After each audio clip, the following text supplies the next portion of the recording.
Welcome to the stream, everyone. We should be live now. Let me just check my. Oh, I put it on normal latency this time by accident, so yeah, I'm not sure if I can change it after the fact. It's been a bit of a hectic, stream here. So my responses to the comments in the YouTube chat might be slower than normal because normally I have it on lower latency than this. But it's been a bit of a hectic morning because the bot that we normally use to sign people up for these tournaments is currently down. So I'm gonna provide like a 5-minute grace period for people who want to sign up. And maybe we're delayed by the bot. Maybe they want to check if it's legal with the bot and now have to resort to other means or things like that. So I'm going to give a bit of a grace period for people. So if you want to sign up for the tournament, it's going on today. We got 8 people so far, so that's very exciting.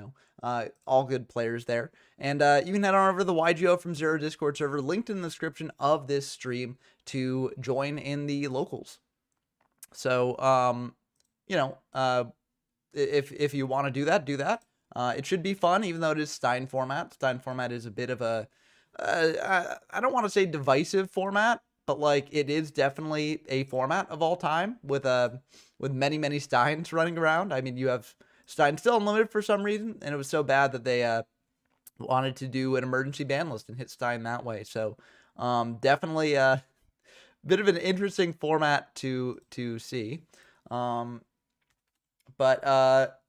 mean, that's how it goes sometimes. You get these periods in Yu-Gi-Oh's history where things can be a bit strange and a bit weird and a bit unfortunate to play. But, the people signing up for these events are people who want to play with Stein running around at full power. So more power to them if they want to do that. And, yeah, we'll be starting soon. But, yeah, so let me know what you think about Stein format down in the comments below, and I hope that you enjoy the games. If you haven't seen this format before, then definitely check out my coverage of it. Should be fun. I mean, I didn't really do much coverage of it, but it's kind of like, I feel like Chimera Tech format, which I'm covering now, which I've really been enjoying so far in the limited games that I've played of it. I feel like that should kind of be like Stein format, but with a bit more of jank expression in there. So you're able to play more rogue strategies than you would be able to in Stein format.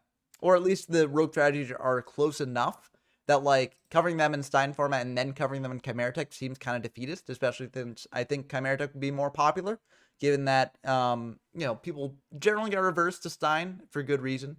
And so I feel like, it's better to focus on Chimera Tech instead. And I'm really excited for Chimera Tech coverage. I mean, it's been a while since we've been in a format without Stein. And it is nice to have a format where Stein just isn't dominating everything, right? And the issue with like Stein OTK, which I, sort of mentioned in my latest video, which also covers an OTK deck in Chimera Tech format, that style of deck has not gone away. I don't think it will ever quite go away. But the issue with Stein is that, like, you could slot in a Last Will and Cyber-Stein into any deck and just be fine with that, right? It's a 2-card engine. If you want to even call it that, just a 2-card package, kind of. And basically reads, win the game. So, yeah. Yeah, I mean, Retrobot does have Stein format in it, so we were going to use Retrobot. But unfortunately, it's down for now, early morning, so it makes sense. Maybe some maintenance is going on it. But either way, it's a bit awkward for us. But, we can just do it manually, harkening back to the good old days and also with the unlimited format. So I'll just handle everything locally, I think. And the 5-minute grace period's almost up. So we will be starting very, very soon. Don't worry, we're going to see some great Stein format gameplay going on here. It should be a lot of fun. Well, at least to watch, maybe not to play, but maybe to play as well. I don't know. People go into this format with different ideas, and everyone likes a different style of gameplay. So, we'll see what happens here. We got 1 minute left in the grace period here.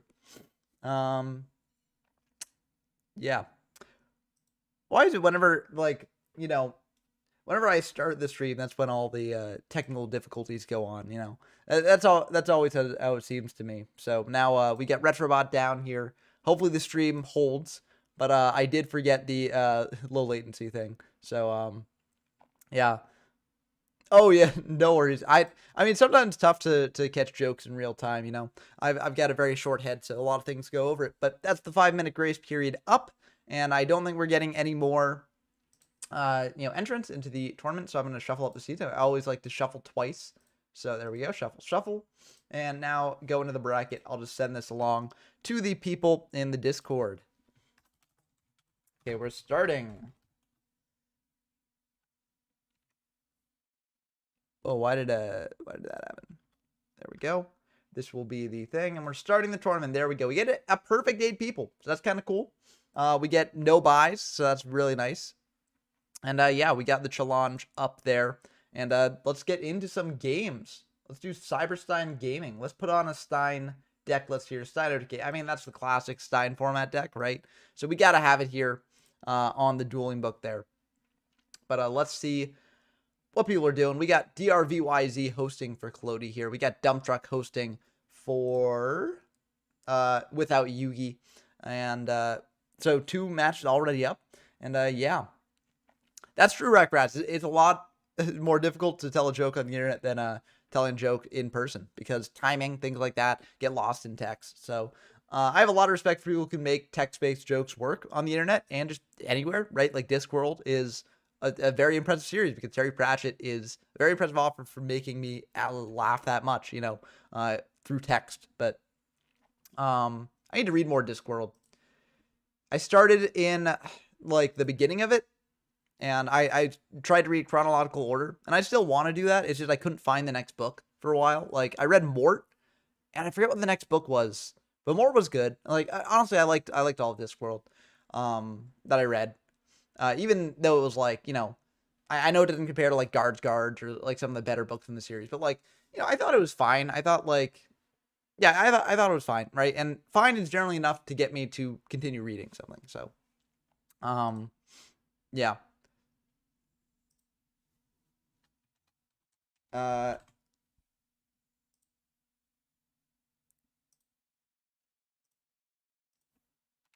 There we go.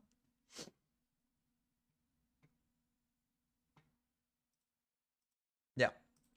But yeah, I mean, Discworld's great, Rackraz. I mean, I need to read more of it. Like, that's the thing. Like, it's so big, but that's kind of nice. Like, I like big stories because it means that there's a lot more to dive into there. But it's fun. I would say listen to people who've actually read more of the series than I have in terms of like starting recommendations. I've heard Guards is a really good place to start.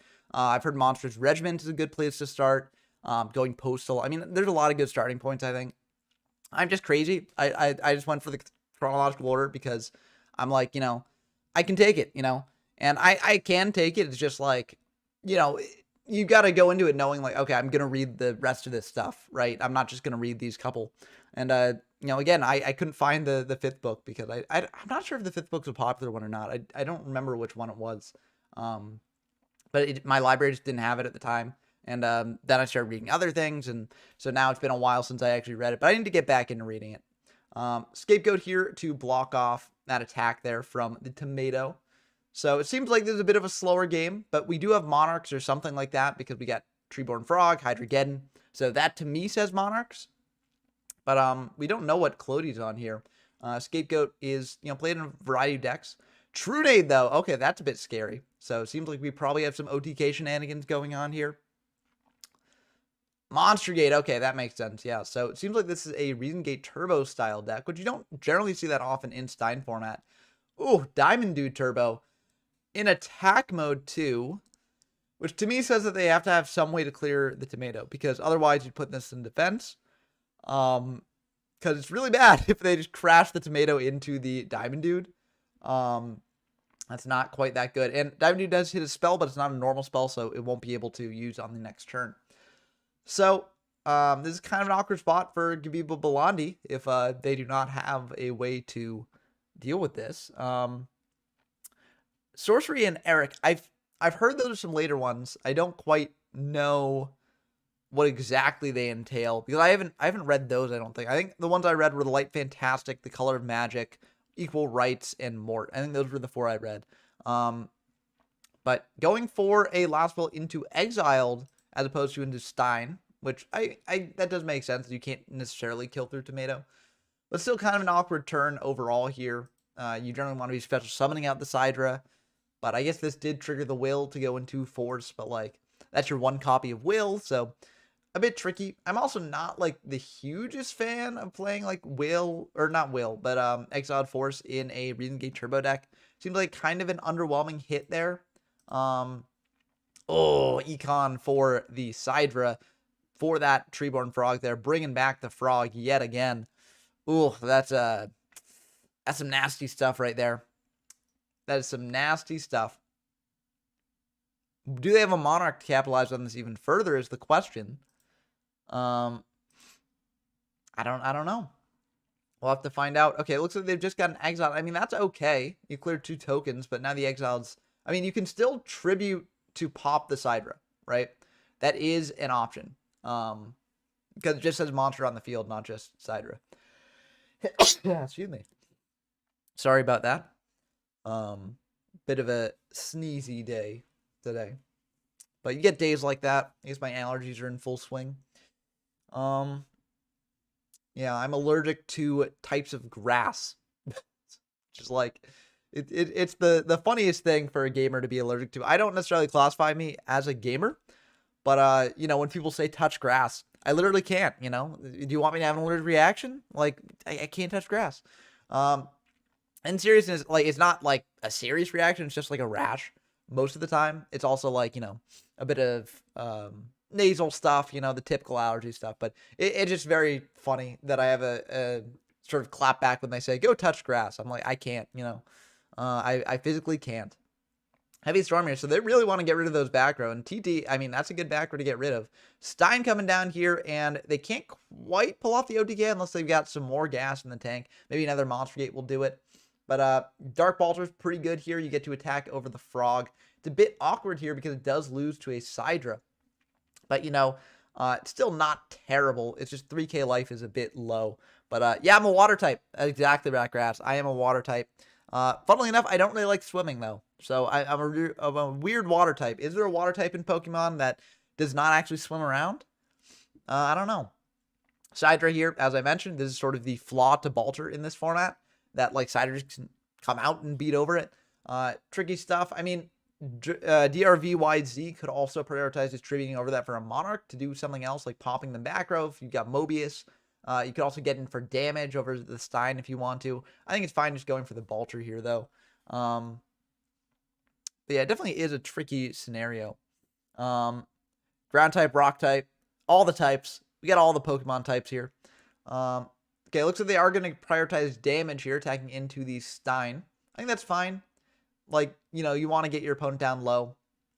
Just a little bit tricky here, I think. But I guess, like, the most value that Balter is going to get is probably against the Frog. I mean, if you got... Yeah, this makes sense. If you got Exiled, then you can do that.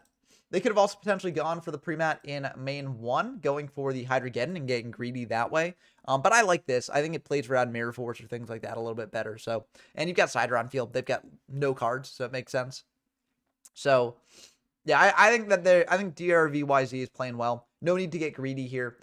Call, I mean, you can bring back, like, yeah, Exiled, but, like, yeah, it's not really ideal. It's a deal with the current threat, but, like, yeah, it's a bit scary for Gabiba Balandi here because you are running on really low resources. A Hydreigeddon does kill you here if you got nothing to stop it. And, yep, they do not. So that's going to be the end of game 1. So I think that shows some of the flaws of, you know, Diamond Dude Turbo in a Reading Gate shell there. But, yeah. You got to love Squirtle. Squirtle is such an iconic card for sure. This is a very interesting matchup here. It seems like we got Chain Burn versus a non-Chain Burn deck. And will this be the end of the game? 1, 2, 3, 4, 5, 6, 7, 8. That will indeed be the end of the game. So game 1 will go to Chain Burn unless there's like a Mystic Walk in the main here for some reason. I mean, that's what Chain Burn does, right? Game 1, you're aiming to win. Most of the time you do win because decks aren't prepared for Chain Burn. Games 2 and 3, you generally try and just... either smoke screen side into something else or hope that your opponent doesn't have the ways to out your Chain Burn stuff. But seems like this game is also wrapping up here. Okay, it seems like we've had some interesting gameplay going on. I mean, if they've got more Megamorphs in their deck, those are now online. Or actually, they're not online because Splevin has less life points here. So very interesting stuff here overall. Froggy is nice because you do get to, tribute off for a Monarch if you got it. You do have Zaborg here, so that's pretty good. Popping the Warrior Lady, hitting over the Sidra. I think this does make sense. You could also have popped these. Actually, no. Might have been better to pop the Zaborg, but it wouldn't matter here. But it might have been better to pop the Zaborg because your opponent can't crash Warrior Lady in. So that's kind of nice, but like you do have to get over it eventually, I guess. So I think it's fine. Yeah, I think that was fine. But econ off the top just kills every time there. So yeah, very intense game there. I mean, we're getting in at the end of these games. So all these games are, oh well, and this one already wrapped up. So all these games are going like really, really quickly. So, very cool stuff here. Let's just dive back into the Diamond Dude Turbo Reason Gate shenanigans here. See what happens there. See if this will be a 2-0 or if the sort of Reason Gate Turbo Diamond Dude deck will be able to take one. Tomato coming out here, attacking in for 14. Mirror Force, but that means that there's no Scapegoat in the back row, most likely. So that's pretty good for DRVYZ. The Scapegoat turns on a lot of their Reason Gate plays. So good to see that, gone. Also, Mirror Force is now gone. You don't have to worry about that. So if you've got other monsters here, they can get in. That's kind of nice. We're seeing a glitch with the life point. This should not be 1055. This should be 8,000. That 1055 was what Astral Haiku had in the last game. So it is just a glitch. Yeah, I mean, I could refresh to see if that changes things. But hopefully it doesn't persist. We can keep track of the life points, though. And for some reason, it just changed to 7880. I don't know why. But going for pre-mat on the Tomato, that gets met with an MST there. So kind of unfortunate there. That's how it happens, though. That's why MST is very, very strong in this format and a lot of other formats, A True Nade coming down, but that's being met with a T-Roar to sort of lessen the impact of that True Nade. Of course, Gabiba Balandi can still go for a big play here, just setting up things with Reason Gate or, things like that. But I think it's fine just to set one and pass back. So what will DRVYZ do now? Yeah, exactly, Rackrats. People say Modern Yu-Gi-Oh! Is too fast. Look at these games. And I think that's something that a lot of people don't get when they go into retro formats. Pace of play does vary a lot, right? You've got some formats in the olden days that are long, long grind fest, which everyone associates with the DM era, the GX era, etc. We also have games that just go super quick, right? And I think the Stein format is a format where the games often go a lot quicker. We're seeing that kind of here through a lot of the games going on now. And reasoning coming down, I don't know. What level do you call here off the reasoning? But yeah, I mean, this could be over quick depending on what's called, but it looks like a Jinzo's going to get hit off that. I mean, I think 8's the better call here anyways, so I think that's fine. 8 or 4 would have been the calls, and either one would have hit Jinzo. You never really call 6. So nothing you can really do there. Monster Gate here, will that hit the Democ there? That'd be pretty rough if it did, but just hitting a Diamond Dude. And again, this is one of my complaints with this deck where it's what does Diamond Dude do for you here? You don't have D-Draw, you don't have a ton of other stuff here. And it's just such a weak card off of Monster Gate and Reasoning. I don't know. And then if they got another Tomato here too, you're leaving that in attack, so Tomato can just hit into it. Ugh, it's just rough stuff. I mean, Diamond Dude Turbo's in a rough spot. It will get better eventually. I'm looking forward to when it gets better. But right now it's just really, really not the best. But Graceful getting fired here. Drawing 3, pitching 2. Yeah. Gibu Belandi says, where is my Graceful? That's always the question, right? But the issue is that, Graceful can be a very frustrating card in formats like this. But at the same time, if you're playing a deck that is less good, right, the Graceful getting activated against you is a lot worse, right? Because, you're more likely to get in a more punishable situation. And that's just kind of rough. My legit gerbil, Diamond Dude does his best. What more could you ask from him? That's true. Diamond Dude is honestly let down by these spells around him, Once he gets better spells around him, he'll become a much better card. So, Diamond Dude just got to get better friends, and that will happen eventually. But Cyber-Dragon coming down here, Hydrogeddon coming down here, Mirror Force is gone, so you don't have to worry about that. Hydrogeddon trying to hit over that Diamond Dude. Gabiba Balandi thinking here they could potentially have an Econ, I mean, Econ or Book or something like that. They have a Ring. Ring is also fine. You drop your opponent down below Stein range, so that's kind of nice. But yeah, you still are taking 700 here in addition. So Gabiba Blondie will be at 5,700 from this, if my math is correct. The life points are just glitching out. Hopefully that changes as we cover more games in these locals. If it doesn't, then I'll refresh and we'll sort of go from there. But Rhoda getting fired, I mean, that can get an Exiled Force, probably. I assume Exiled Force we got here. Yep. Getting that out of deck for Reasoning or Monster Gate, etc. Also popping the Cyber Dragon. If you got Will, turns on Will. So that's kind of nice as well. But yeah, Exiled Force coming down, declaring that effect, popping the side rep. Is there a last will? Because you can OTK here with Stein. Nope, no last will. I mean, that's how it goes. Last will's limited in this format, so not something you can necessarily rely on. But DRVYZ setting another back row here, so it looks like they're a bit monster light. So that's good for Gabiba Blondie. Setting another passing back. But MST in the end phase hitting a dust shoot. So just a bluff there. But I guess it could have come up and if like DRVYZ had some searchers or things like that. But DRVYZ setting another passing back. Yeah, these are going quick. Just pass. So it seems like neither player's in the best spot, but dust shoot will help out DRVYZ quite a bit here potentially. Being able to shovel back a monster. It's a bit awkward because like you could potentially shovel back the DMOC in your opponent's hand. But shoveling back a Dasher I think is fine. You don't want your opponent to have a way to get that engrave and then turn on a DMOC draw. So I think that's fine. Gabiba Blondie just setting one, passing back. And that one is probably live, but also DRVYZ probably knows about it because they saw the hand. So yeah, it looks like they're setting one. Passing back. Setting two. Oh, boy. Call the Haunted here. Getting back Jinzo, most likely. Yep, there's the Jinzo. So, they probably did see the call. But, yeah, it's kind of rough. Jinzo is a bit of a menace here. Tagging him for 2,400, dropping DRVYZ down to 1,800 life points. Now, this could potentially turn on DRVYZ's Sidras, potentially a Monarch as well. So, it's a bit awkward for Gabiba Blondie. But, you know, this is what they got to do. And my allergies. Oh, my goodness. Sidra does indeed come down there. Econ for taking the Jinzo. Uh-oh. This seems a bit scary here. What's going to go on now is the question. Yeah, no, Sidra is definitely in the hand, right? Like there's no way that Sidra was not in the hand before, right? They've been breaking on something with Gabiba Blondie at no monsters. So, yeah, Sidra was definitely in that hand. Dropping Clody down to 5,300. Or no, not 53. 3,300, I believe. Thessal's coming down, pitching a monster from hand and grave. Also makes sense to send the Dasher in that case, because you don't want to pitch the Dasher. Dasher is really bad to have in graveyard. But pitching a Lightning Vortex is pretty good. That's removal for the Thessalos. Diamond Dude coming down, so that's something.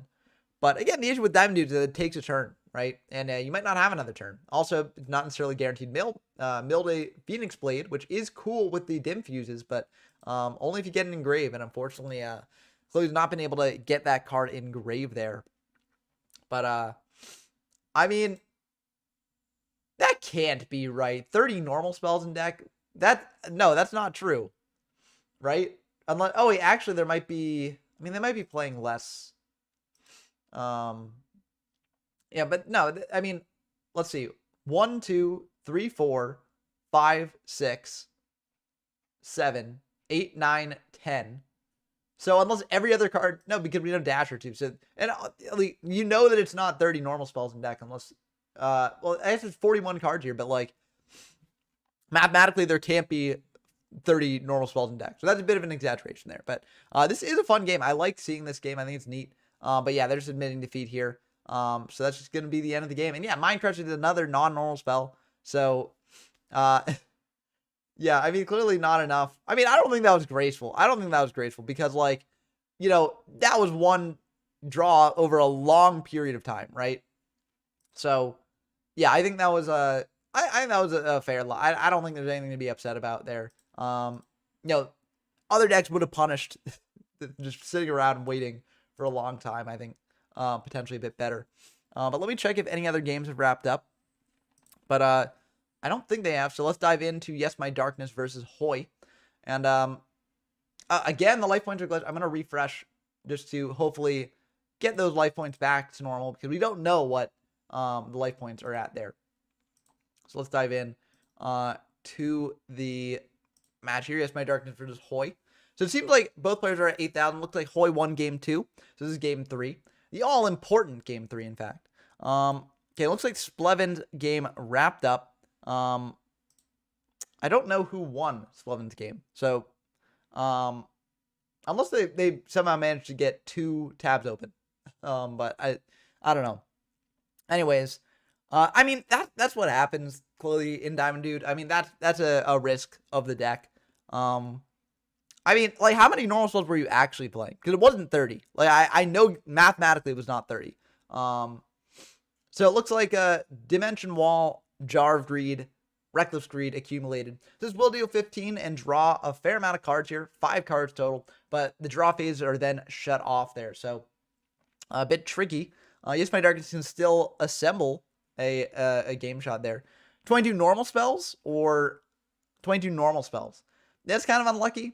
But at the same time, you did see a lot of those normal spells in grave because of the Monster Gate stuff, which is sort of an anti-synergy with Monster Gate, where, like, it is going to be sending, more often than not, a lot of your spells to grave, right? Which then does lower the amount of spells in deck for Diamond Dude. So, that's just a fact of the game, a fact of the deck. And, unfortunately, like, I don't personally think that Diamond Dude Turbo shenanigans are in the best spot, especially, like, Reading Gate stuff as well. Not that it can never be good, like, or that, you know, I don't like the deck, because I think the deck's really cool. Like, I personally am a fan of anything Reading Gate Turbo, and it would be really cool if Diamond Dude was actually, you know, a meta threat at this point in time. But I think in general, it's just, like, not quite there yet. But, you know, we'll have to see how it does in the future. But, yeah, Chainburn meeting one of its major hurdles that it has to overcome, namely a Death Wombat. Death Wombat is brutal for the deck. You know, honestly, if Hoy just pitches for the Snipe Hunter, trying to pop the set monster. Yeah, Reckless Greed has that additional effect as a trap monster. It actually cannot be destroyed by battle. That is important. Interesting. No, I can't activate that yet. Ceasefire. Ah, that's really unfortunate. Oh my goodness.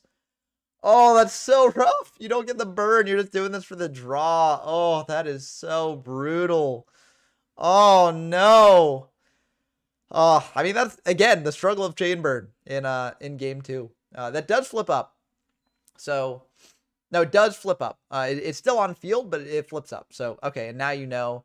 And now you know what it is, so you don't need to waste a card on it. But yeah, oh my goodness. Oh, I mean, Chainburn's desperate here, folks. Chainburn's desperate. Listen, I went into this format thinking Chainburn would be good, because on paper it seemed like a good counter to Stein stuff. In practice, I don't actually think it's very good. I think it's kind of rough. Rip model, yeah. I mean, that happens, right? Like, this is early for a weekend, right? So, I mean, yeah, I was kind of surprised that this did get the most votes for people wanting to play it. I would have assumed that later would have been voted more, but a lot of people voted for 11. And, you know, so that's what we went with. But, yeah, there was the risk of people oversleeping for it. So, unfortunate.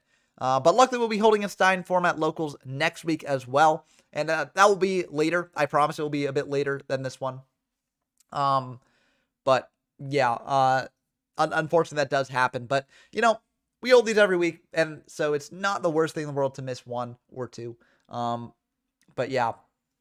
Exactly, Strip Gerbil. Chainburn is one of those decks that seems really cool on paper, but then once people respect it in the format, it just, you know, takes a nosedive, right? And, you know, there is something to be said about winning game 1, right? Winning game 1 is good in these formats, but, like, I don't know. It's just, like, it's just rough, yeah. Oh, yeah, that's fair, model, yeah. I mean, that happens. You never know what's going to happen at 2 a.m. So, yeah. But gaining the 12 from the point there, I think that is smart, because you're in a position where, like, realistically, you know, you're more afraid of your opponent just OTKing you with burn damage through some means.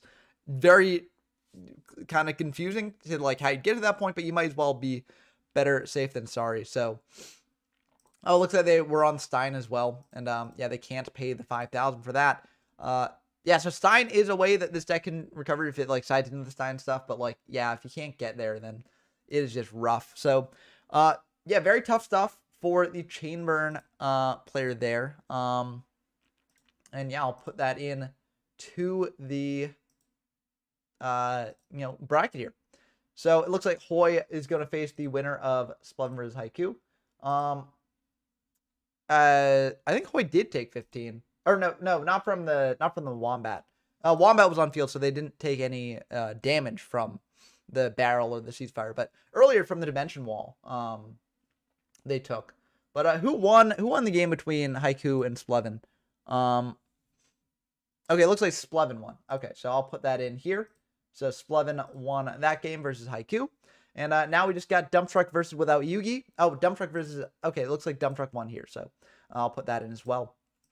But so we didn't get to show off Without Yugi on the channel here. They are a new player in these locals. So I hope that they enjoyed it. It's always fun when you do that. But don't worry, model. We've got another Earth deck here for you. So we'll get to see if this Earth deck can win the tournament. So you're not the only one on Earth. Earth is very, very cool in this format. I mean, Earth aggro, very aggressive deck. And in a format like this, you want aggressive decks run around. So we'll have to see if this is able to take the W against DRVYZ.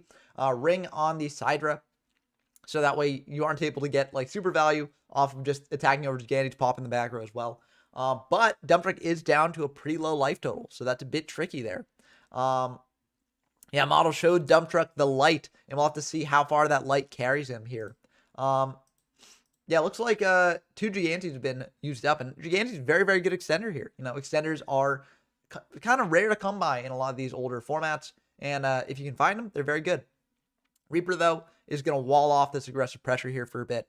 And, yeah, so that's going to be a bit tough for Dump Truck, but there are many ways around Reaper. You know, any targeting effect does do it, so, yeah. I mean, Ratgrats, we're always here when you do decide to eventually get into retro. Sometimes it just takes seeing a format that, like, really speaks to you, right? Stein format might not be that format, you know, it doesn't necessarily speak to the most people.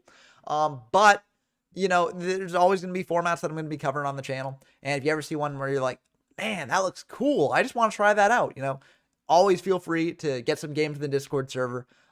Maybe join a locals here or there, but no pressure on the bigger events. Just, you know, we're always down to play a game or two in these formats. So that's just what you got to do. You got to find that gateway format for you, you know. For a lot of people, it's been Edison or GOAT, you know, but if you can find that in one of the formats that I covered on the channel, I'm very, very happy about that. Yeah, indie experiences, Death Format, honestly not a problem post-side. I smoked into Smite and OTK. As long as I had 5,001 life points, the game plan was ready to go. Missing on the burn is okay since that's not the win con anymore. Stein is. The issue with Death Wombat is that a lot of the time, you know, when you do the smokescreen side, right, you're going to have some amount of burn cards left in the deck, right? That's just a fact of the deck, right? You play too many burn cards in game one to side out of all of them. And the thing about Death Wombat is even if you're doing Stein OTK stuff, you have a number of cards in the deck that Death Wombat just blanks entirely. And whenever there's a card in the deck that just blanks a non-zero amount of cards in your deck just entirely, that is really bad. And so that's why Death Wombat is a problem for Chainburn there.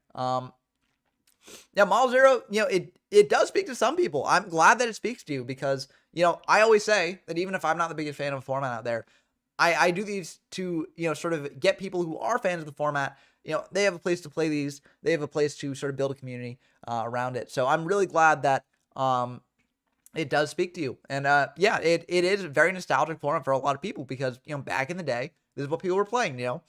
You played what formats were legal at the time, right? And this was the format that Konami had up, or I guess Upper Deck Entertainment had up at the time. And so it's what people played.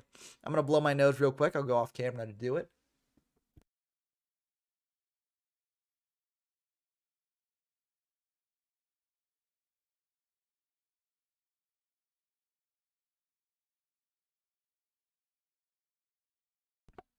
Oh, allergies, rough. Didn't want to subject you to seeing that because I'm a messy blower, I'll tell you that much. But anyways, this is a pretty good situation for DRVYZ. I mean, yes, Dump Truck is able to use the rat here, but they could potentially be taking some damage from this, and it looks like they're going to choose not to use the rat effect. I think that is smart here. Yeah. Yeah, I mean, I do like the idea of a playground for rack rats, but like the thing about that is that you can't really do it as like a competitive tournament, like an organized tournament. That's what you can't do it as. I'm going for the warrior. I think that makes sense. You know, you get a banish in here, but you're still in a really tough spot here. DRVYZ is setting up a position where they will just be able to win on the following turn, and that is very scary for you. So I think what you might have to do here is honestly just switch the warrior to defense and just wall up. Just be like, okay, no, but that doesn't even do it because they just attack in like Reaper into the warrior, and then you're cooked. So yeah, I don't know. It's a very, very tough spot to be in. But yeah, I mean, a lot of the times like my hay fever isn't that bad. Like to the point where I wouldn't even call it hay fever. Like I'm not sure if I'd call this hay fever. It's just like a bit of a stuffy nose. But yeah, it is just rough. And going for the warrior on the Reaper there and probably attacking over the breaker with the assailant because you are taking 700 here. But you kind of got to get aggressive. You know, you kind of got to clear away what your opponent can use to hit into your stuff there. So it's awkward, but that's how it goes. But yeah, I think Haiku is right. Like the closest thing you could get to playground format is like sealed with a custom pool, like a cube format or something like that. A draft format I think is really good for capturing like playground Yu-Gi-Oh vibes because like you're playing with a lot of cards that, you know, don't see play in constructed decks, right? And so I like that sort of idea. But in terms of like full on, like no rules, like, you know, like, I don't know, Thestalos is a fire monster, so we set the card on fire instead of discarding to the graveyard. You know, things like that. Like, that is really hard to actually legislate in a tournament setting. So, that's a bit, unfortunately, probably not. Oh, wow. Okay, Reaper, or not Reaper, but Will here is pretty good. Playing around like Mirror Force or something. So yeah, good trade. And you're just winning the game if there's nothing here. So, yeah, this is rough stuff for Dump Truck. But yeah, just the tomato for game should wrap it up. Unless there's like Econ. Econ would be a way to stop. Like Book of Moon would be another way to stop it. But like, yeah, this is a rough stuff. Indeed. Call is another way to do it. You can call back. Calling back a rat, I don't necessarily agree with. But I mean, anything here just kills you, I guess. So, because they just get out Warrior Lady off of Last Will. Unless, yeah, Warrior Lady's still in it. So, yeah. Yeah, and we need some form of like parental figure to act as like the parental figure for that event, which is also another thing. Gets into a can of worms there. So yeah, but going for a Warrior Lady here, attacking over the rat, and yeah, that should do it. So very intense game there. Not really much that Dump Truck could have done in the end there, but you know that shows how much power like Monarchs has, right? Like it was able to grind out the end of that game, even though Earth Aggro was able to get pretty aggressive there. So that was that one. Has the Spluven game already wrapped up? Spluven versus Hoy, is that wrapped up already? Let me check. I mean, I can just search Hoy or Spluven. So Spluven. There we go. Okay, it is not wrapped up. I'm just blind. Oh wow. Okay. So we have a very interesting game state here. I mean, Lily probably will wrap it up, I assume. Tagging in to the Stein there. Paying 2K. But yeah, Scrap Iron Scarecrow was wild in the playground meta. You know, it's like I just keep using it, right? It's a set trap. I get to activate it and then just keep flipping it up, you know? That was definitely a meta breaker. I remember when I first read that card, I was like, how did they make this card? This is crazy. But, you know, then I found out. Then we all found out. But, yeah, Yu-Gi-Oh! Themed D&D would be pretty fun. Shortest locals ever incoming? Might be. I need to go back and check, you know, what the lengths of these locals have been in the past. But I think that this is going to be on the shorter end. We haven't even cracked an hour yet, which is kind of wild because a lot of these locals do go on for quite some time. Let's stay on the Spluven Hoy game because, you know, we basically missed their entire game one. So let's see what they do game two. So, yeah, I mean, also early morning, so, not as many people got to play in it as, some other locals we've had. Also, a bit of a niche format, a lot of people will not be playing Stein format, right? So, it makes sense why it's short, but it definitely might set a record, I'm trying to remember how long LOB locals was. That might have been the shortest one, actually, LOB locals. I'm going to blow my nose again, so give me 1 second here.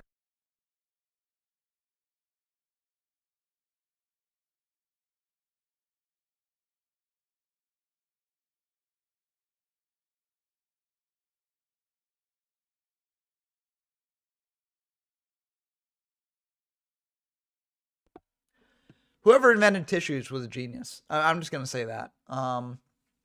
Okay, we got the classic side right into Zaborg, pop the set, attack him with Zaborg. No last will here to go into Stein as well, but, that's the classic combo there. But yeah, setting one, passing back. I mean, I will say in the experience, like, even for me, like, who is a native English speaker, I also thought it worked where you could just keep setting it. So, like, yeah, but that is kind of fun, like, the non-English playground meta, where you just, like, sort of make up the rules based on, like, the vibe of the card or what the card did in the anime. That's always cool. So, Record says, I remember that I once basically did an RPG with Yu-Gi-Oh cards with my cousin. That was fun. I mean, honestly, like, a lot of the old games are, like, sort of RPGs with Yu-Gi-Oh cards. Like, even Duels to the Roses kind of like that a little bit.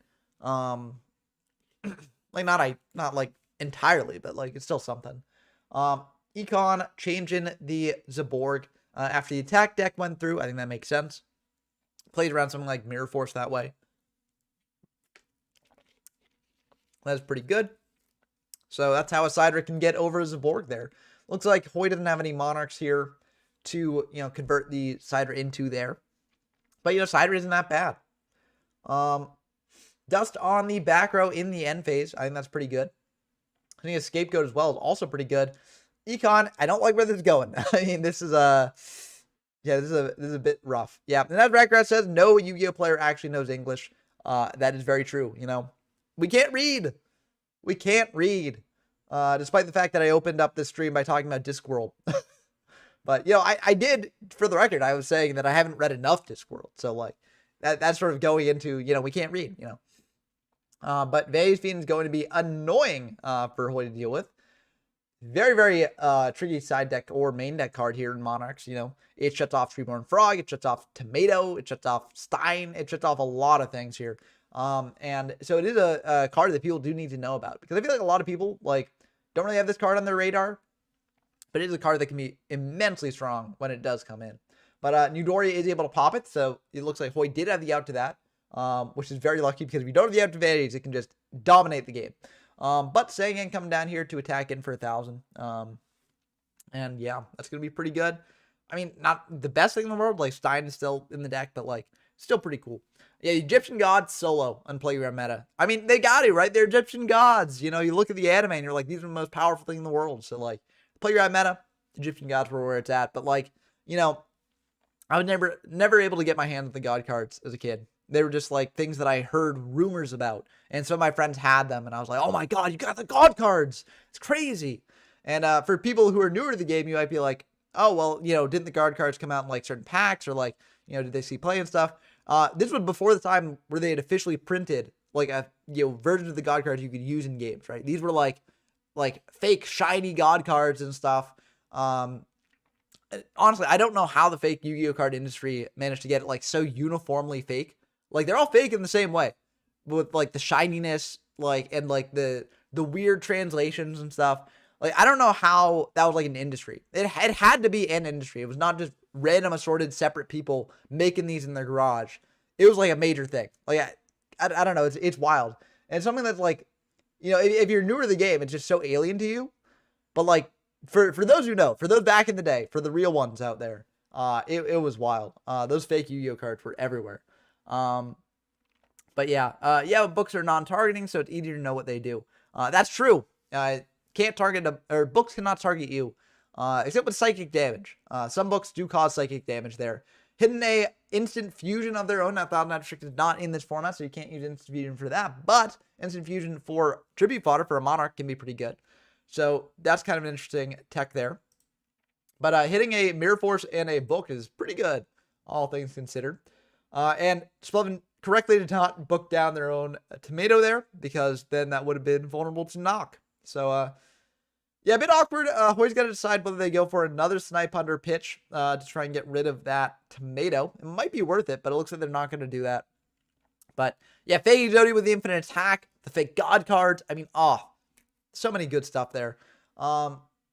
Yeah, I think honestly just attacking him with Sidra just to drop them out of Stein range. Oh, no, not attacking with Sidra. That's also fine, I guess. I mean, that background must be something good here. Or else you probably would have... Well, I don't know if you'd pop. But, yeah, this is a bit awkward because now they get tribute fodder for a Monarch. It's just kind of rough there. And they are indeed going to go for that Zaborg. And they're going to pop the Sidra. So try and get over the Snipe Hunter, deal a bit of damage there. Threatening Roar, though, is going to wall up a little bit there. That's sort of an argument for popping the Snipe Hunter, because you're like, well, you know, if they do a way to protect the Snipe Hunter, you know, now they can't pop if I pop the Snipe instead of the Sidra. But it looks like they are going to pitch, trying to target the Zaborg, I assume, pitching a dead Dust Shoot there. And will this go through? Will they roll what they need to roll here is the question. And they will. Okay, 2 will pop the Zaborg. And now they're just going to attack in 15, drop them out of Stein range if this connects, and it does indeed connect. So Splovin's, now we got to see if Splovin has a monster here. Hydrogeddon's going to be really good here. That's one of the best draws they could have gotten there. Brutal stuff. Threatening Roar is a bit of an underrated card, I think. I agree with that, G-Lam. I prefer it to Karibo. I think Threatening Roar is really, really good. And yeah, this is just awkward. Yeah, just a comfy, and that's going to be the end of the game. So yeah, Hydrogeddon, top deck of all time. Very, very good stuff. And yeah, that was a really cool back and forth match. I like that one a lot. And Splovin will be moving on to the finals of this event, facing the winner of DRVYZ versus Dump Truck. So let's see who will win that one. It's 1-1 now. So they're tied up.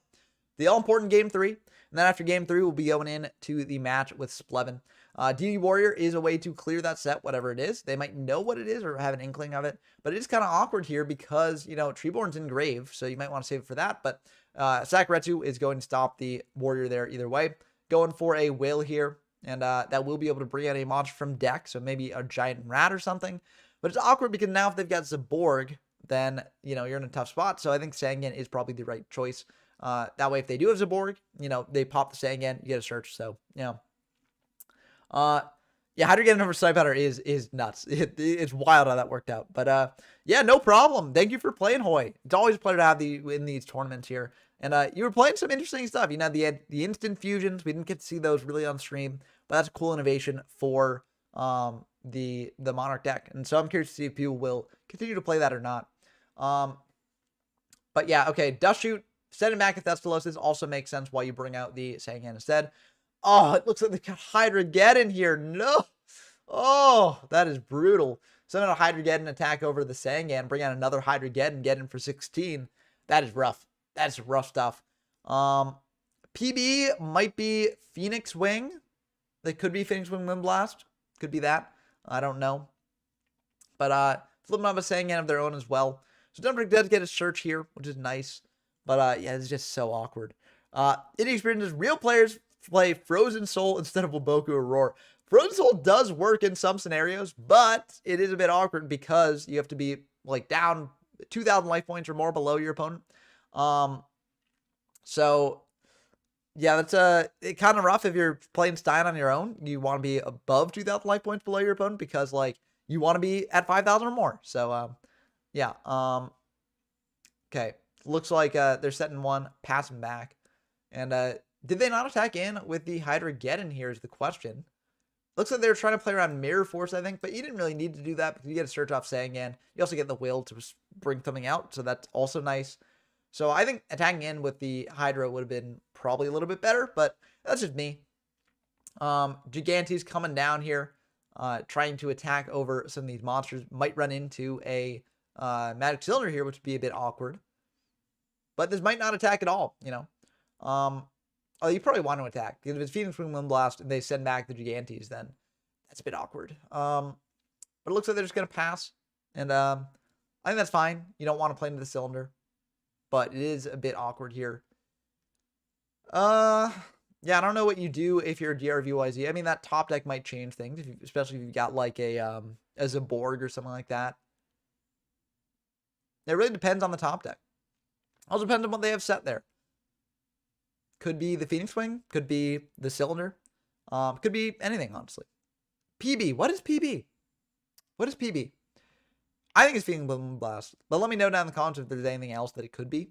Saying and attacking in here, I feel like you activate Will beforehand. Just to, I mean, if you want to go for Exiled, I guess that's something, but like, if you go for Warrior Lady in Battle Phase, I mean, you could just search out the Exiled there.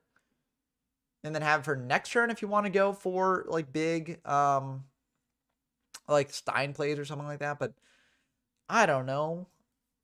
I think it's fine just going for Warrior Lady, but I don't know. What do I know? How are getting attacking into these rats, getting out another rat here after the second attack, I assume. Probably trying to provide some ambiguity here, whether they have another in their deck, but I think this will, or maybe they just drew the third one. That is something as well. So yeah, it looks like they're going to pick a different card than the Exiled. Bring out that rat instead. I think that makes sense. What do you do here? What do you do if you're DRVYZ? Do you activate the will now? Do you not? I think it's fine to not activate the will now, because, you know, you can save it for next turn for a Stein play. Look like they are going to go for the Exiled on the Gigantes, I assume. Yep, there's the Gigantes gone. And, yeah, now they're in a pretty good spot. Rat can't beat over any of this, but it can go into, like, Lily, but Dumptruck is down on life points, so that's a bit awkward, too. Yeah, not really the best spot for Dumptruck to be in, all things considered. But, yeah, base Giant Rat, yes, yes. We have, apparently 0 viewers right now. Is that, I know people are in chat, so, yeah, I don't know. I'm not sure if that's YouTube's analytics being off, or, like, or just something on my end, or maybe we actually do have 0 viewers. Maybe we lost them to this gameplay. I don't know. F in the chat for the 0 viewers, but I'll keep streaming here. Viewers or not, you know. But yeah. Okay, Warrior coming down here to potentially banish a Treeborn Frog or something. Oh, but you also, wait, what? No, okay. I was like, what happened here? But yeah. Warrior, I think it's fine. You attack into the Frog. That's pretty good. Banishing a Giant Rat for a Gigantes is also kind of nice here. But, okay, that makes sense, Rackrat. Rackrat didn't actually watching, so it doesn't make sense that turns out that way. Yeah, I think it's just something on YouTube's end. Cause I think even if, like, you're in the tab, right, like, I think it should be still recording it as you being a watcher. But I don't know. Rat hitting into a Hydra-Geddon here. What will it bring out? Maybe a Lily. Well, Lily's awkward. Lily loses you the game, honestly, because you attack in with Lily, and then they just attack over it next turn because you don't have life points to pay for it left. So I don't know what the rat gets here. Maybe an Exiled Force. Exiled Force isn't bad. You attack over the Frog, and then attack over one of the Hydra-Geddons. Pop the Hydra-Geddon with the Exiled. So I mean, that's something. It doesn't really matter if you attack over the Frog here, I guess, because it just comes back next turn anyways. So, you know, it doesn't really matter there. But main 2 just pop in that Hydra-Geddon. And now it seems like the initiative swung back towards Dumptruck, but it's awkward here because, again, you know, they are low on life, which is a bit tricky. Now, the Warrior is threatening to attack into the Frog next turn, but if DRVYZ has any other monster here that they want to swing into the Warrior there, then they can just do that instead. They could also even switch the Treeborn Frog to attack, crash into the Gigantes, whale out another monster to attack into the Warrior. I wouldn't necessarily recommend that course of action, but it is something they can do. But, you know, let's see what happens here.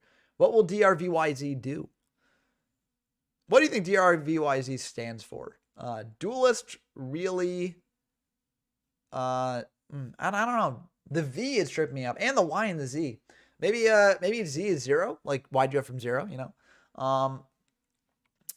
Maybe, so then Y could be Yu-Gi-Oh's. So Yu-Gi-Oh's 0, you know, possessive of that. Pre-mat here for Exiled for, you know, Stein is pretty good. But, yeah. Spear MKW says, hey man, hope I can transition from Master Duel and get into Legacy Yu-Gi-Oh! Soon as your community gets closer and closer to one of my favorite formats at the end of 2007. Yeah, we'll be here for when you want to transition. It is a bit of a learning curve, like with Dueling Book and things like that. But I do think that, like, it really is worth it, playing in these formats and just having fun with them. So I hope that you enjoy when you do join.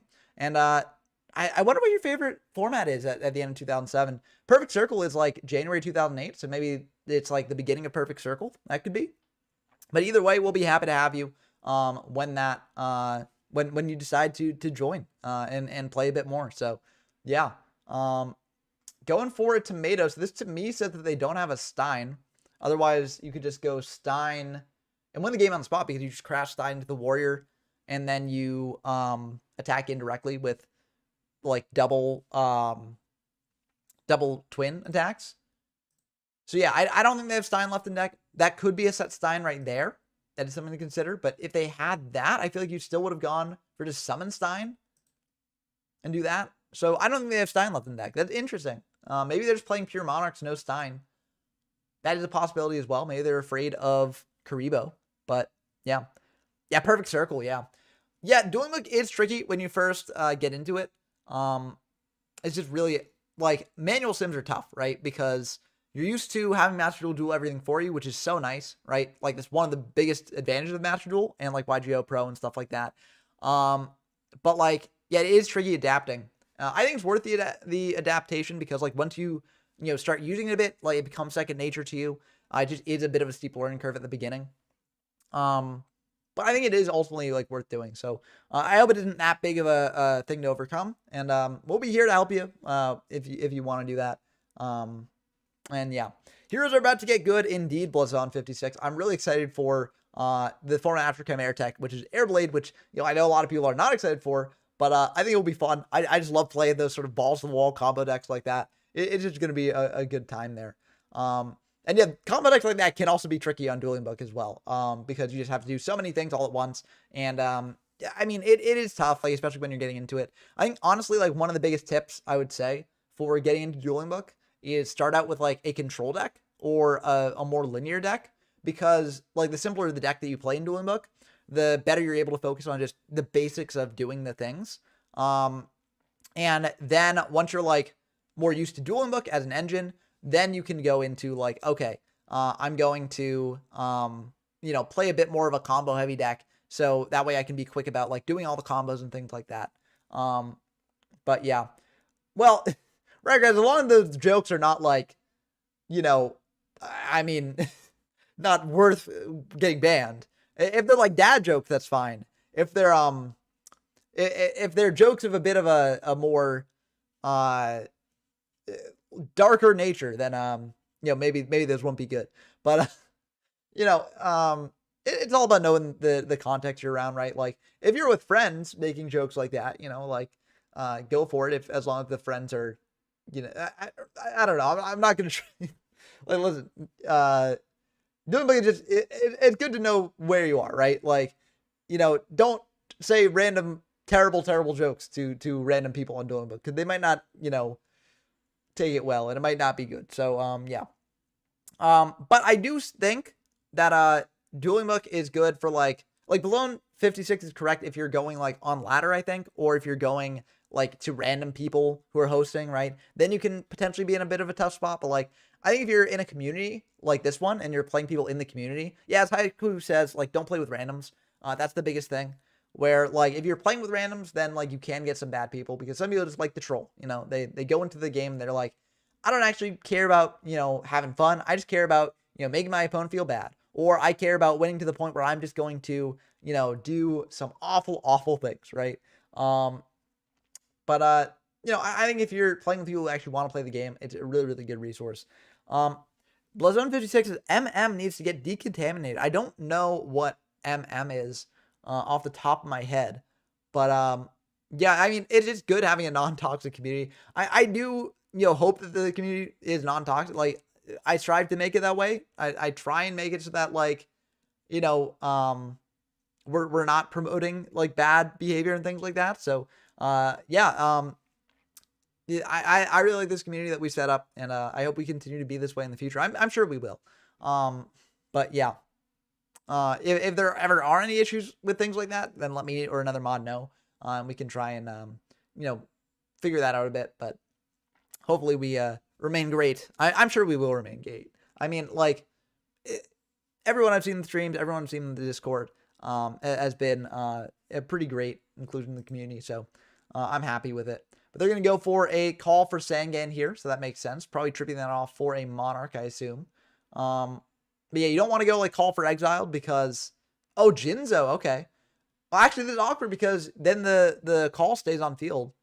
So that... Well, actually, Gigantes will pop the call. Oh, this is actually pretty clever. So yeah. Ratgrass, you are a delight. I agree with that. So yeah. This is actually pretty clever because attacking over the Gigantes there pops the call and also Dump Truck's entire back row. So this is actually brutal for Dump Truck here. Popping everything. And now your Treeborn's back online. Cylinder and Dust Shoot are both gone. And now Dump Truck's in pure top deck mode. So yeah, this is pretty brutal. This is pretty brutal, not going to lie. Yeah, Jinzo obliterates. Not sure what Dump Truck can draw here to get back into the game. Both Exiles are gone. So yeah. It is, that's brutal. That is brutal. But, we get DRVYZ going to the final. I think that both players in the finals have, not won locals in the past. So this will be quite the interesting match between Splevin and DRVYZ. This should, wait, let me double check that. Maybe one of them was won. But I think both of them are new to winning these events. So yeah, this is going to be a new local legend getting crowned. Yeah, this is going to be really fun. So we got that finals match going on there. And I'm excited to see how this turns out. So let's see. I don't think they're hosting yet. Yep, they're not hosting yet.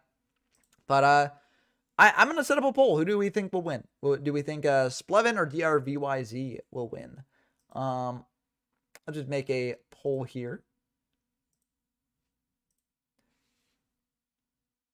Who will win? Who will win? And the choices are Splevin or DRVYZ. That's what it is, yeah. And there we go. We're starting the poll. Vote for who you think will win. I'm curious to see what people think. But Blazon 56, I was busy the last few weeks. I would really like to show Dark Magician was viable from Reaper up to Stein.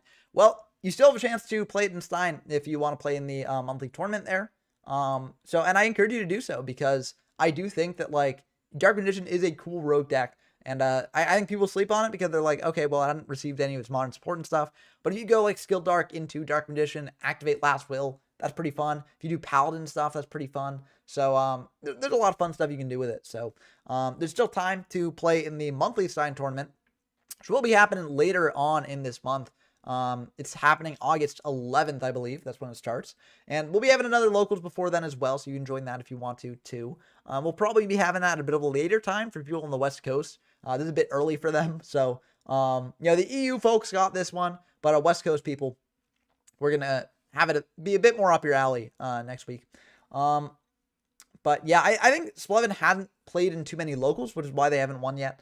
And same with DRVYZ. Like, I think both these players have not really played in too many locals so far. And that's why they haven't won any locals so far. But, like, they're both very, very good duelists from, like, what we've seen in these matches. So, yeah, very, very good stuff. And thanks for stopping by the stream, Spear. Hope that the birthday barbecue is pretty fun. And, yeah, I love barbecues, especially in summer. Oh, it's just so good. Yeah. And also, like, too, like, I'm from the Northeast, so, we have, like, you can set up a grill barbecue a bit. That's fun. But, like, if you ever visit a place like Texas or something, like some place in the South where, like, they've got, like, good barbecue, oh, it is so good. Yeah, that would be one thing that I'd say where, like, if you are visiting America and you're visiting Texas, get the barbecue. It's just so, so good. Tex-Mex as well is very good. I mean, Texas has had a lot of good food in America. Like, it is, I'm so excited. I'm going to Texas later this year for a wedding, and it's just, I'm so excited for the food because the food is just so good there. And America has good food, like, across the board. It's just, like, in terms of, like, regional food, it's a bit tricky. Like, I wouldn't necessarily say the Northeast has, like, good regional food. Sure, we got, like, clam chowder, we got decent seafood as well, especially around, like, Cape Cod or Maine or something like that. But I wouldn't really say there's, like, a regional dish that, like, oh, get this type of cuisine when you're in the Northeast, So, and that's a bit different from, like, a lot of other places where, like, you know, if you go to a lot of other countries, it's like you get that country's food, and the U.S. does not quite have that. But yeah, Sidra for Zaborg, the classic here, popping that monster there. No book, so you know that's going to be a bit interesting. For this means that they must have some other sort of removable option. Okay, it looks like we were just lagging there. I was like, what's going on here? Why is it thinking? But yeah, it looks like it was just lag. So that Saku will deal with these Borg there. And DRVYZ bringing out a Geddon. So it looks like there's a mirror match between these Monarch decks. You know, I think both of them are playing Hydrogeddon. So Hydrogeddon showed strength in this format. But yeah, it's so good, Rackrats. If you ever visit like Texas, you definitely get barbecue. I will say in the Northeast, barbecue is not really the biggest thing, but you can find like good restaurants wherever if you're like near enough a big city. Like for instance, like I'm around the Boston area, and like Boston, oh, there's so many good restaurants here if you know where to look. And that's one of the nicest things about America, that I really think like we have a lot of really good cuisine from other places. And that's fun. Like we also have good, like if you go to like a good burger restaurant, like, oh, it's so good, right? But like, you know, it can be tough to find those. Like if you ever come to America and you're like, I want an American burger, don't just go to a random restaurant and be like, oh, there's a burger on the menu, I'm going to get that. Look up like burger restaurants, because they do exist. There are restaurants that are like devoted to burgers. And like, if you get like a really good burger, like juicy, big, with like crazy toppings and things like that, it's just so good. It's like too, you know, everyone says like, oh, in America, they're like such big portions for food. It is 100% true. It is not a stereotype. It is something that, you know, in America, we have such bigger portions of food than everywhere else. And as an American, I love that, right? Like, I also have like a pretty high metabolism, so I've never really gotten like too overweight or anything like that. So I'm very lucky that I can like indulge in our big portions. But yeah, it's so good. I agree with you, Steven Yurosevic. Boston does rock. I love Boston. I'm a Boston native, born and raised. Or like suburb of Boston native, you know what I mean? I still count myself as a Bostonian. I love it up here. I love that dirty water, you know? Boston is my home. Love it. But yeah, there's so much good food around here. I mean, it's like, it's interesting. Like I've traveled abroad. I've been to places and like I've gotten local cuisines and very good. But I've noticed that like one thing that I try to do when I'm abroad as well is I try and get at least one meal at like, you know, for instance, when I was in Italy, I ate at a Chinese restaurant once, right? Just to see what their take on it is and how it compares to like American Chinese food, right? Or just whatever, you know, insert cuisine here that you want to test out. I think it is pretty cool. It's like, it's kind of eye-opening. You know, a lot of people don't do that because they're like, oh, you know, I'm in Italy, I got to eat Italian food all the time. And to be fair, Italian food in Italy, so good. It is delicious. Like Italy might have some of the best food that I've ever had. But I think like it's also cool just from a cultural perspective as like, you know, seeing what they view as different types of cuisine in that country. So I think it's cool. Yeah, I'm not saying that you have to do that, especially if you're on a bit of a short time schedule. Like maybe you just want to max out the different types of cuisine of that country you can get. That's also fine. But I think it's worth doing at least once because I think it is very fun. But yeah, honestly, just like every country has great food. It's just, you got to know where to find it. And I just love eating local cuisine because it's just like, it's always so good. Listen, it's around lunchtime. I haven't had lunch yet, so I'm making me hungry too, Haiku. But yeah, I mean, so I need to go to Scotland. I've been to the UK. I've been to like England. But I never made it up to Scotland because I was in England for like a month in college, for like a program about like literature. So like basically the idea was like, we were in London reading like British literature. So it was kind of neat because like, oh, you know, you get to see the places that they're mentioning in these books and stuff. And I had a weekend where like I was able to go somewhere else, but we chose to go to Ireland instead of Scotland. I did a friend on the trip who did go to Scotland. They really loved it. But like, I need to get up to Scotland. Scotland just seems so beautiful, like in terms of the landscape. And I mean, we got some great Scottish people in the community as well. I mean, Ghosts of 41st Past, you know, great Scott out there. Rackgrass in the chat now, Scott. You know, a lot of great things up in Scotland. So I need to check it out. And I need to have some haggis. That's what I need to have. You know, give me that sheep stomach. I actually have had haggis once in America, because in college there was a Scottish student there, and he put on like a burned supper every like whenever burned supper happened, right? And so like one of the things was like making authentic haggis there. And it was pretty good, but like I'd like to have haggis like in the native land, that would be pretty good. But yeah, choosing not to, yeah, I mean, you gotta hope that said something to stop Stein. That's a bit tricky. This is a tough spot for TRPYC to be in. You gotta set something here, and you hope that it's good enough. I mainly was in Dublin, just because Dublin was like, it was only a weekend, so our Airbnb was in Dublin and stuff like that. But I think we did go to one of the castles. I forget which one. I really forget which castle it was, but it was really cool. I liked that a lot. Ireland was just so cool. Oh, Mirror Force! Oh, wow. Getting blown out for everything there. But yeah, I want to go back to Ireland at some point, because like Ireland's just such a pretty country. And I know there's a lot of stuff outside of Dublin as well that I need to check out. But yeah, we only had a weekend, so there's only so much you can do. But Dublin was also really cool, because like, as a native of Boston for my entire life, Boston's like built on the Irish, right? Like there's so many Irish people in Boston because, when they'd come from the old country, one of the ports was Boston, right? That's where you get off. And, they were like, why go further? We've got Boston here. We'll just be in Boston, right? And so there's a lot of Irish influence in Boston. And it was wild being in Dublin, because I don't know if it was just like my mind just making this connection and like seeing something there where it wasn't. But Dublin felt a lot like Boston to me. Just like walking like in throughout the town and stuff, and just like seeing all the pubs and stuff. I was like, this is like, it feels like this is Boston's spiritual ancestor, right? And it was surreal to me, and it was really, really cool. So I like Dublin a lot. But yeah, I definitely do need to see more of Ireland, beyond just like the typical castles and stuff as well, because I feel like everyone goes to the castles. The language barrier was very difficult, Stephen Eurosvik, in the UK. It was very tough. You'd go into parts of London, there'd be people speaking Cockney, and it'd be like, what even are you saying, right?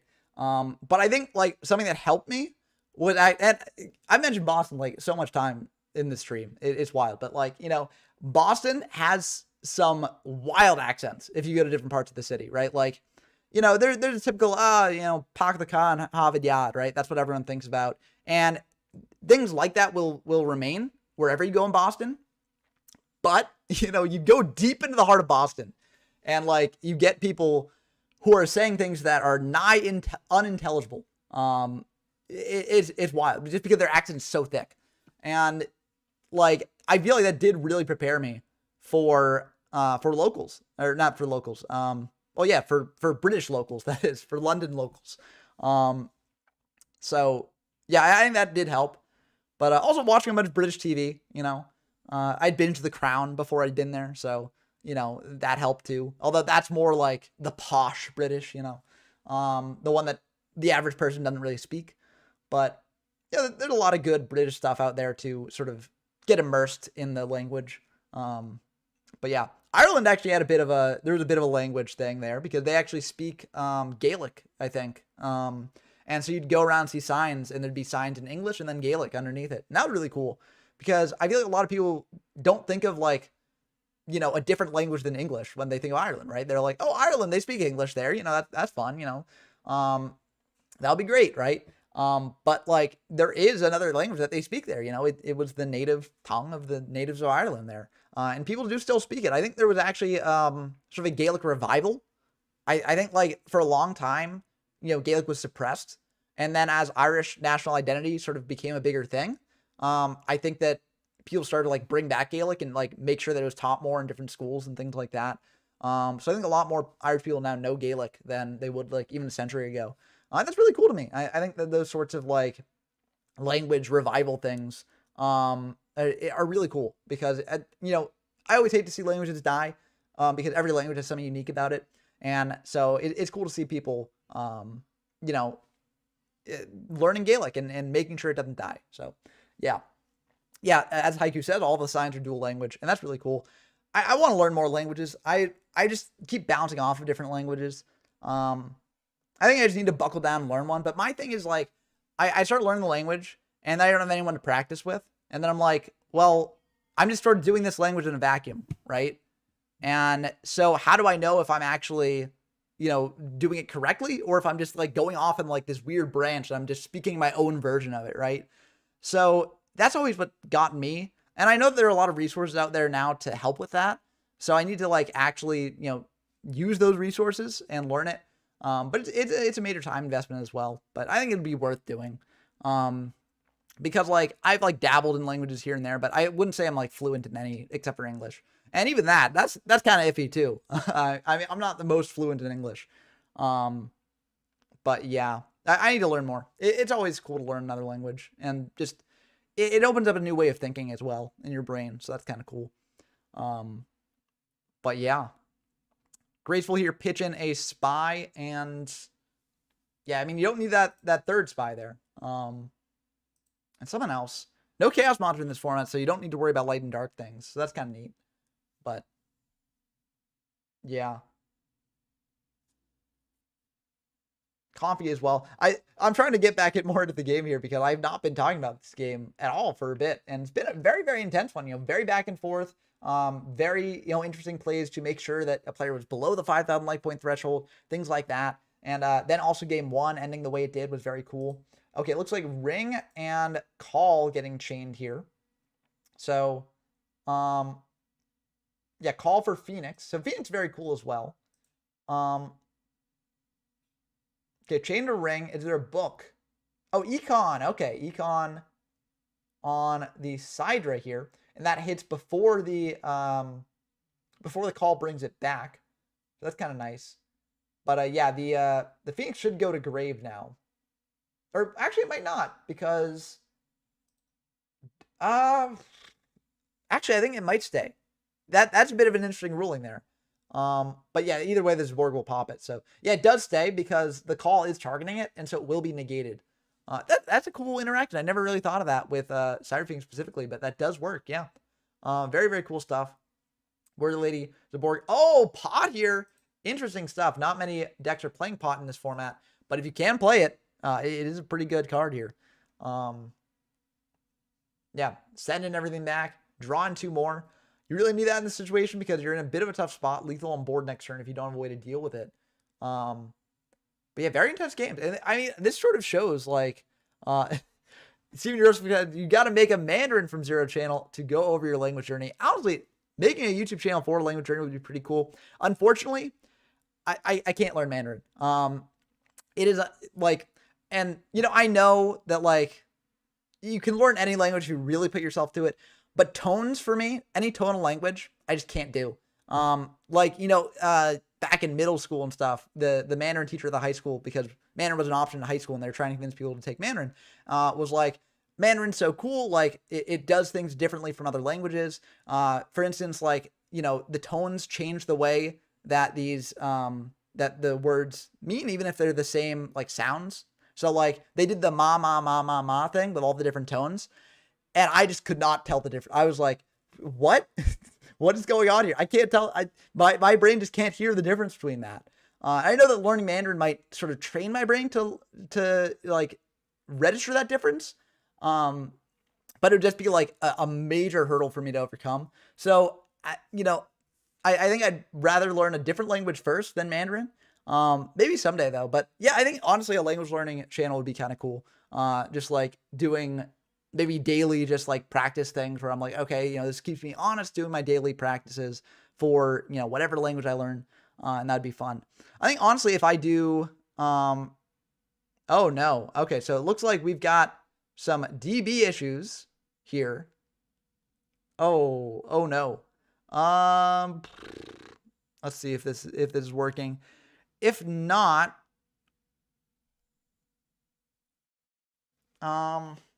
DRVYZ might have to quit out and then like completely close out the tab and then reload it. Well, this is tough. Okay.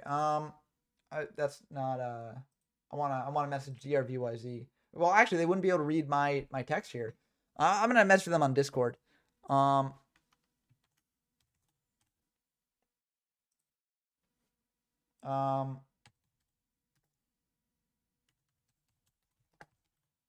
Okay, good. Okay, it's working now. Woo. Okay, cool. I was worried there. I was like, come on, this is a climactic moment in this game. We can't have it end like this. But yeah, that was pretty good. So okay, Hydrogen over the Warrior Lady, dealing 100. Banishes that, sure. But, you know, you do... Oh, no background, no! Oh, yeah, and Hydrogen off the top will do it. That is the second time we've seen Splevin on stream. Top deck of Hydrogen, which wins them the game, which is kind of funny.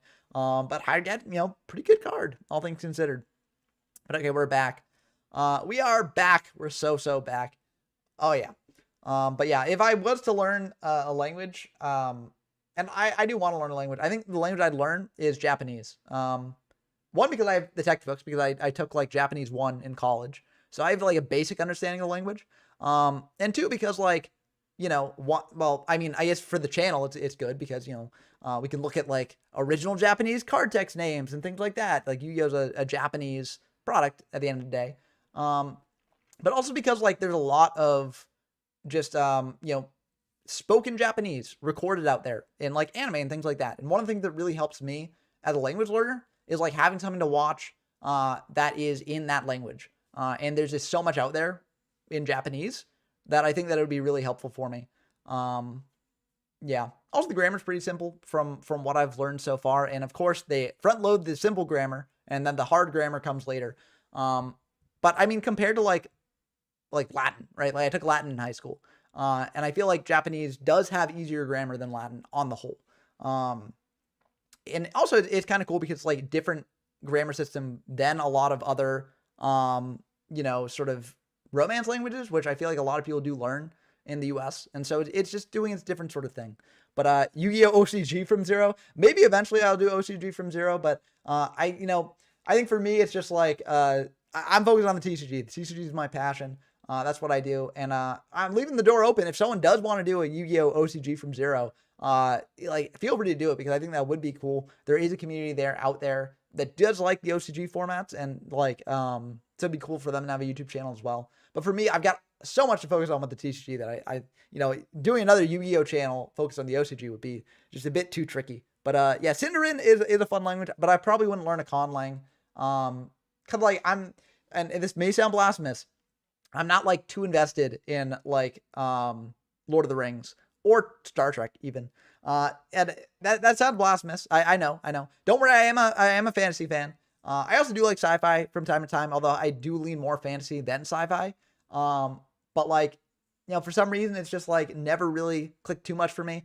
I liked the Lord of the Rings trilogy movies. That was really good. But then, you know, I'd watched those first. I tried getting into the books. Couldn't really do it. I read The Hobbit. I like The Hobbit. I read Fellowship of the Ring. I was like, this just feels like a worse version of the movie, which is blasphemous. I know. But you know, we live in TikTok brain rot era where like attention spans are like minuscule. So like, you know, to me, I'm like, I watch a movie and I'm like, ooh, you know, moving pictures. And I read Fellowship of the Ring and I'm like, Tom Bombadil? A long song in this chapter? Like what's going on here, right? So yeah, I am a heretic. I admit it. But I think it's just like not quite for me. Which is a personal thing on my part, right? It is a skill issue for me, right? I mean, that's just how it is. But you know, it's something that I want to go back and read eventually. I probably will read it at some point. But like Fellowship just did not do it for me. I probably won't read the Silmarillion because I'm just not invested into the lore there. But yeah, I know it's a controversial statement, Bombadil slander. I think Bombadil could be cool in Silmarillion, right? I think that would be cool. But the thing about Bombadil is that like it completely interrupts basically the flow of the story at that point, in my opinion. Same with the songs. Like that's my thing. Like the pacing in Fellowship of the Ring is not good, in my opinion. And to me, that's a big issue. Like to people who like it for the vibes of the sort of world and the great language that Tolkien is doing, like, you know, I totally understand why people like the book, right? But for me, maybe it's just the mindset I entered it into, or maybe I just need to go into it with a mindset where like, you know, okay, this is not going to be the quickest story in the world. It's something that you have to like sort of marinate in and absorb. But yeah, but Yeah, Silmarillion also very dry, but like, I don't know. I've read some dry books in the past, but so maybe I'll eventually read it. I feel like for like my sort of pedigree as a nerd, right? Like, I view myself as a nerd. I feel like I gotta like, do the nerd rite of passage, right? And that's a big nerd rite of passage there. So, eventually maybe, but I've got a lot of other books that I'm trying to get through. I'm definitely one of those people where I go into a bookstore. Well, I've got a big TBR pile, and I'm like, I see a book, and I'm like, this book looks good, and then I like, I just buy the book because I'm like, I'll read that book, and that just adds to my TBR pile. And so I've got a lot of books that I just need to get through, and I've sort of just been like, okay, I need to just read through this list that I've got, right? Like I need to read through the books that I own before I do any other books, right? That's the priority. So that's what I'm going for now. So we'll see how that goes. Some of the books that I've read for this have been not the best, like where it's like, I should not have gotten this book. This book is not good. Like, I do not enjoy this book. But I also have the really toxic habit of never DNFing a book. Like if I start a book, I want to read it. I want to finish it because I feel like if you don't finish a book, you can't quite have a good sort of like review of it. And sure, you can be like, that book was not for me. But and also you can point out different issues that it had in the beginning, right? But like, I feel like if you want to make a full statement on it, right? Like, you really got to read the whole thing. But that's just me. But I've never read the Imager's portfolio. Who's it by? And also, what's it about, I guess. But I'm always open to new book recommendations. But I might not get to it for a while because I'm trying to read through my sort of owned book collection here. But Jinzo for Over the Sangan, getting a Lily. So very, very good stuff here. Dropping DRVYZ down to 1100. So this is a pretty tricky spot for DRVYZ to be in, especially because a Stein from Spleven could just be the end of the game. And they are in Stein range. So it's a bit scary. Book and Econ have not been used up already. Oh, but heavy. Oh no, that heavy. Yeah, this is gonna be the end of the game probably there. But yeah, you just bring out the Lily and then do things like that. But I think the ring was fine. I guess they knew about Will, so that would be it. But yeah, I think it was fine overall. I mean, depending on the monster they had in hand, but like, yeah, it was very tricky. Like, I think I would have probably done the ring there because like, what other option do you have? I guess ringing on your turn. Okay, so I guess there was an argument to like ring on your turn, but and just to dodge the Will that way, because then they go into Sangan and get their monsters online. So I guess that's true. That is true. Yeah, but I think either way it was a tricky spot to be in.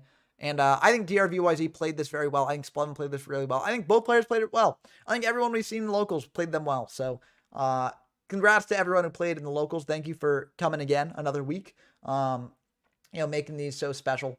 And yeah, very, very cool stuff. This makes me excited for the Stein Format tournament. I know that my coverage of Stein Format was pretty short, but I think the tournament should still be a fun time. And the shortness of my coverage was just because Chimera Tech is so similar to Stein Format, right? It just doesn't have Stein OTK. So I felt like, it's better to focus on the rogue decks in Chimera Tech where, they can potentially be a bit better. But, that didn't necessarily discount the, fun of Stein Format if you like this sort of thing. And so I encourage all of you to, play it if you want to and give it a try. See if you like it. And if you like it, join the tournament coming up. Also, thank you for the additional subscriber. We're trying to reach 1,600. And also, more subscribers we got, the bigger the community can grow. And so, yeah, I hope that you all subscribe if you're interested in this stuff and want to see more of my future stuff. And I'm really excited for Chimera Tech. I got some great videos cooking up for that. And it should be a lot of fun. So thank you all for stopping by yet again. Do all the YouTube stuff, like, comment, subscribe, all that stuff. And until next time, I've been Ben from YGO from Zero. And I'll see you then.